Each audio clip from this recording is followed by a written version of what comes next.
Guys ఈరోజైతే passport verification ఉంది. So process అంతా ఎక్స్ప్లెయిన్ చేస్తాను. ఇచ్చిన స్లాట్ ప్రకారము వెళ్ళిపోవాలన్నమాట. వెయిటింగ్ టైం అయితే 9:45కి ఇచ్చిన. నేనైతే స్టార్ట్ అయిపోయినా. అయితే మా పీజీ నుండి బస్సులో స్టార్ట్ అయిపోయినా అనమాట మెట్రో వరకు. ఆన్లైన్లోనే అప్లై చేసుకున్నా. మీకు ప్రాసెస్ ఏదైనా కావాలంటే పిన్ చేయండి. ఫుల్ వీడియో అనేది యూట్యూబ్లో అప్లోడ్ చేస్తాను. ఫైనల్గా మనమైతే మెట్రో స్టేషన్కి రీచ్ అయిపోయినాం. అక్కడ టికెట్ తీసుకునేసి మనం పోవాల్సిన డెస్టినేషన్ అయితే స్టార్ట్ అయిపోయినాం అనమాట. Shri Venkateswara central college something ఏమో వస్తుంది. నేను మెట్రో ఎక్కేసినాం.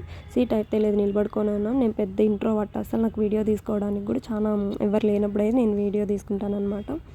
ఎక్కడికైనా ఒంటరిగా వెళ్ళడం కూడా నేర్చుకోండి అబ్బా. మనకి ఎంతమంది ఉన్నా ఎప్పుడో ఒకసారి మనం అనేది ఒంటరి అయిపోతాం.